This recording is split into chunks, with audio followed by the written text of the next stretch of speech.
आप देख रहे हैं BHBC न्यूज। पूर्व प्रधानमंत्री अटल बिहारी वाजपेयी की आज दूसरी पुण्यतिथि है। कई केंद्रीय मंत्रियों और अन्य नेताओं ने भी वाजपेयी के स्मारक सदैव अटल पर उन्हें श्रद्धांजलि दी। वाजपेयी ऐसे पहले प्रधानमंत्री थे जो भाजपा नेता थे। उनका 16 अगस्त 2018 को निधन हो गया था। भारत रत्न श्रद्धेय अटल बिहारी वाजपेयी जी देशभक्ति एवं भारतीय संस्कृति के प्रखर आवाज थे। वह एक राष्ट्र समर्पित नेता होने के साथ साथ कुशल संगठक भी थे। साल 2018 में एक लंबी बीमारी से जूझने के बाद अटल जी ने दिल्ली की एम्स अस्पताल में अपनी आखिरी सांस ली थी। अटल बिहारी वाजपेयी का जन्म 25 दिसंबर 1924 में मध्य प्रदेश के ग्वालियर के एक छोटे से गांव में हुआ था। देश की राजनीति में सक्रिय रहे अटल बिहारी वाजपेयी एक अच्छे नेता होने के साथ साथ वे एक पत्रकार और कवि भी थे। वे कविता के जरिए हर बात को बेबाक अंदाज से कह दिया करते थे। साधारण परिवार में जन्मे अटल बिहारी वाजपेयी के पिता कृष्ण बिहारी वाजपेयी अध्यापक थे और साथ ही वे महान कवि भी थे, जिसके चलते अटल बिहारी वाजपेयी को कवित्व का गुण अपने पिता से विरासत में मिला था। अटल बिहारी वाजपेयी की प्रारंभिक शिक्षा ग्वालियर के ही विक्टोरिया, जो अब लक्ष्मीबाई कॉलेज है, और कानपुर के DAV कॉलेज में हुई थी। अटल बिहारी वाजपेयी ने राजनीतिक विज्ञान से स्नातक किया और पत्रकारिता में अपना करियर शुरू किया। उन्होंने राष्ट्र धर्म, पंचजन्य और वीर अर्जुन जैसे अखबार पत्रिकाओं का संपादन किया। वे बचपन से ही राष्ट्रीय स्वयंसेवक संघ से जुड़ गए थे और इस संगठन की विचारधारा के असर से ही उनमें देश के प्रति कुछ करने, सामाजिक कार्य करने की भावना और मजबूत हो गई। एक इंटरव्यू के दौरान अटल ने बताया था कि वे बतौर पत्रकारिता अपना काम बखूबी कर रहे थे। उन्होंने 1953 में हुई एक घटना को बताया। भारतीय जनसंघ के नेता डॉक्टर श्यामा प्रसाद मुखर्जी कश्मीर को विशेष दर्जा देने के खिलाफ थे।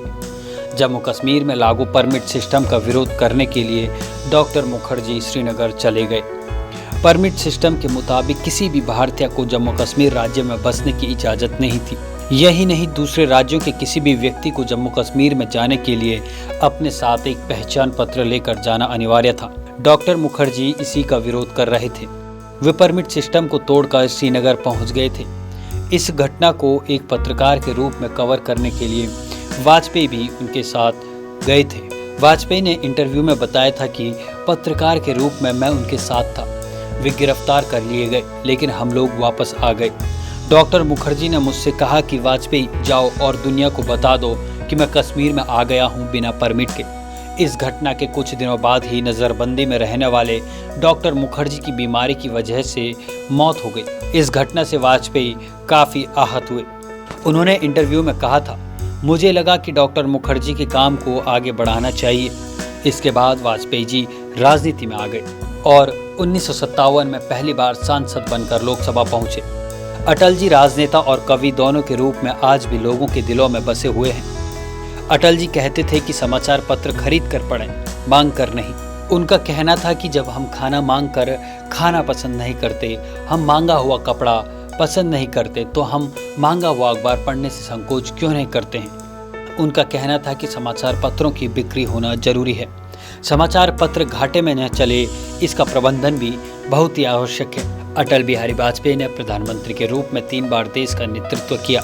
वे पहली बार साल 1996 में 16 मई से 1 जून तक, 19 मार्च 1998 से 26 अप्रैल 1999 तक और फिर 13 अक्टूबर 1999 से 22 मई 2000 तक देश के प्रधानमंत्री रहे। 1994 में UN के एक अधिवेशन में पाकिस्तान ने कश्मीर पर भारत को घेर लिया था। उस दौरान प्रधानमंत्री नरसिम्हा राव ने भारत का पक्ष रखने के लिए नेता प्रतिपक्ष अटल बिहारी वाजपेयी को भेजा था। वहां पर पाकिस्तान के नेता ने कहा था कि कश्मीर के बगैर पाकिस्तान अधूरा है, तो जवाब में वाजपेयी ने कहा कि पाकिस्तान के बगैर हिंदुस्तान अधूरा है। आप देख रहे हैं BHBC न्यूज।